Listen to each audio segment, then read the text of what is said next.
Namaskar, Vanakkam, Namaskaram, Sat Sri Akal, Namaskar. Namasté le cinéma. Nous sommes le vendredi 3 juillet 2026 et voici les actualités des cinémas indiens en bref, proposées par Elodie et Asma du magazine Body & Co. Bonjour Elodie, comment ça va? Salut Asma, ça faisait longtemps, dis-moi. Pour celles et ceux qui n'avaient pas suivi, on revient tout juste de notre week-end londonien qui fut, soyons honnêtes, chaud patate. Mais on a chanté, on a mangé, on a bien bougé, bref, on a adoré. Oui, et à peine rentrée, j'ai enchaîné puisque j'ai assisté à la projection de RRR au Grand Rex, précédée d'une masterclass du réalisateur S.S. Rajamouli. C'était en fait le point d'orgue de tout un passage en France pour lui, entre une rétrospective à la Cinémathèque française et une avant-première à l'Institut Lumière. Merci encore à Carlotta pour l'invitation et vraiment, l'ambiance était exceptionnelle. J'y étais avec toute l'équipe de Desikino et c'était agréable de se voir sans être aux commandes d'une projection et de juste s'asseoir et profiter. Et pour ceux qui veulent voir Iga chez eux, le Blu-ray est désormais disponible à l'achat chez Carlotta. D'ailleurs Asma, t'as pas oublié quelque chose en ce merveilleux 3 Je juillet? sais pas, aller voir Alpha, bof quoi. Ah, mais non! C'est ton anniversaire! Allez, tous en chœur! Joyeux anniversaire! Joyeux anniversaire! Ah, merci. Je ne dirai pas mon âge, c'est assez absurde quand on sait que j'avais 17 ans quand Body & Co a été lancé. On va fêter ça proprement juste après l'épisode. En attendant, de quoi on parle aujourd'hui? Le sujet d'actu de la semaine, c'est le gouvernement indien qui vient de mettre en place un groupe d'études pour renforcer l'industrie du cinéma. Ce groupe est mené par Prasoon Joshi, parolier emblématique de Bollywood, aujourd'hui président de Prasar Bharati, a.k.a. l'organisme public qui chapeaute les médias audiovisuels d'État, et membre du bureau de censure indien. Oui, et une question inévitable se pose à nous, irréductibles gauloises. Si le gouvernement indien pilote les futurs modèles financiers d'un film, est-ce qu'une œuvre qui dénonce le système pourra encore exister? C'est un vrai problème, notamment en termes de liberté créative et d'expression. C'est tout le paradoxe. Le but affiché par le ministre de l'Information, Ashwini Vaishnav, est ultra moderne. Le comité a 3 mois pour rendre un plan sur l'intégration de l'intelligence artificielle, le développement de la production virtuelle et l'accès à des financements institutionnels face à la concurrence du streaming. Le gouvernement veut aussi standardiser les règles pour ouvrir massivement des cinémas dans les petites villes.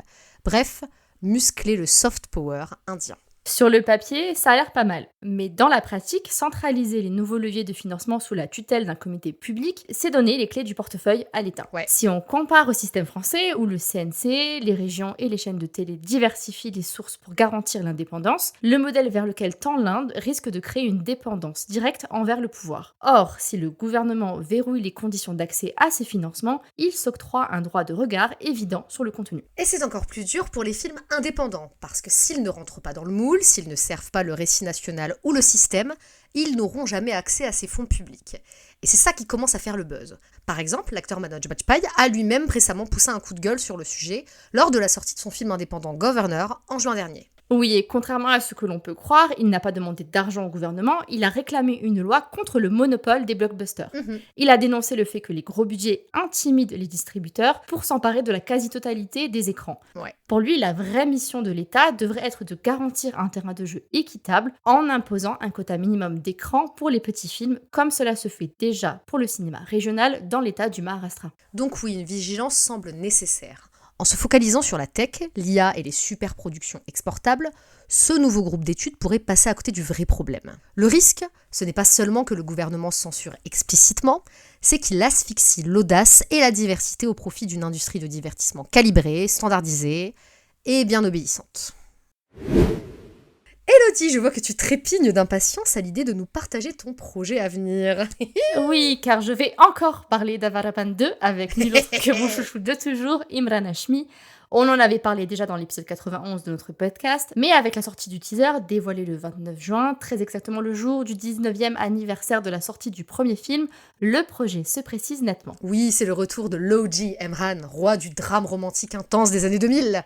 Et là, comme on l'espérait, c'est une vraie suite, pas un produit de franchise. Le teaser confirme même que le personnage de Shivam a survécu, avec une réplique assez marquante sur la mort qu'il a effleurée sans jamais l'emporter, et il rend un hommage appuyé au personnage d'Alia Hamid, jouée par Shreya Saran dans le premier volet. Et le premier Avarapan, c'était en 2007, à l'apogée de la carrière d'Imran. Une adaptation non officielle du film coréen A Bittersweet Life, mais réinventée en pur mélo de rédemption. Après Gangster, il semblait enfin pris au sérieux par une industrie qui l'a longtemps pris de haut, malgré de nombreux succès au box-office. C'est donc le retour en fanfare de la romance intense au cinéma, surtout après le succès de Sayara, géré par la même équipe, Vishesh Film. Le casting est pour le moins intéressant aussi. La reine Shabana Azmi sera de la partie et peut-être que ça peut être l'occasion pour Disha Patani de nous émouvoir, tant pour l'instant, son dernier rôle intéressant date de MS Dhoni. Spoiler alert, c'était il y a 10 ans. Le film est réalisé par Nitin Kakkar, à qui l'on doit Film Stan et Notebook. Et il sort le 14 août, le même jour que Batvara 1947 avec Sunny Deol et Preity Zinta, donc ça va cogner au box-office. Imran, c'est un acteur que j'adore, que j'ai toujours aimé, que je suis ravie de revoir dans ce rôle clairement culte. Oui, toi, t'es comme Parvez dans la série The Bastards of Bollywood. D'un côté, il y a Bollywood, de l'autre, il y a Imran Hashmi. Et oui, c'est déjà fini. Ou pas. Avant de partir, nous allons chacune vous partager nos recommandations du moment. Films, séries, musique ou encore livres. Considérez-nous comme vos deux bonnes copines hyper enthousiastes qui ont toujours des trucs à proposer. Alors aujourd'hui, j'aimerais vous recommander un classique. L'année dernière, au Festival de Cannes, je suis allée voir un film sans trop savoir à quoi m'attendre. Des jours et des nuits dans la forêt, grand classique du réalisateur Satyajit Ray, projeté dans une magnifique version restaurée en 4K, avec en prime la présence d'une partie du casting, dont la sublime Sharmila Tagore. Bref, contexte de ouf. Et franchement, j'ai pris une claque. Je m'attendais à un film d'époque, un peu daté, tout ça pour découvrir finalement une histoire d'une modernité incroyable. C'est l'histoire de 4 copains trentenaires de la classe moyenne de Calcutta qui partent faire les fous dans la forêt de Palamo, dans le Bihar, mais qui se font complètement déstabiliser par la réalité de la région et notamment par la rencontre de 2 jeunes femmes, Aparna et sa belle-sœur Jaya. C'est drôle, c'est fin et ça parle tellement bien de la nature humaine. Le film égratigne mine de rien la vanité de ces bourgeois face au monde rural,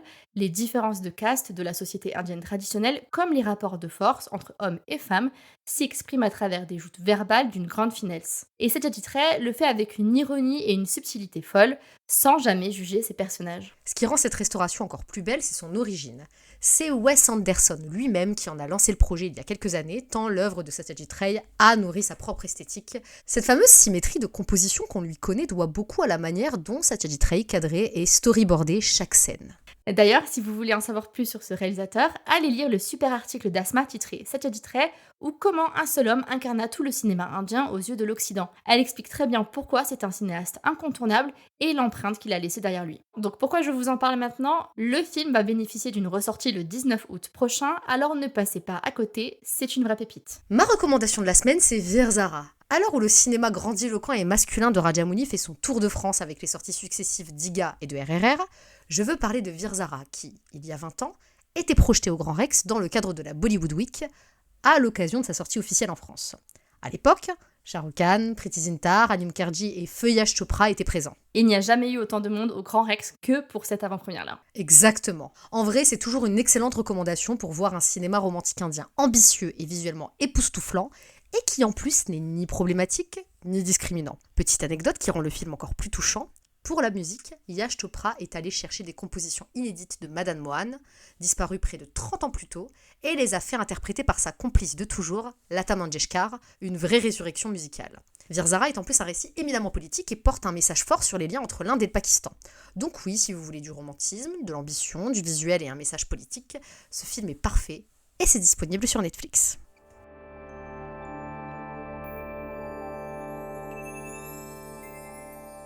Merci d'avoir écouté Namasté le cinéma.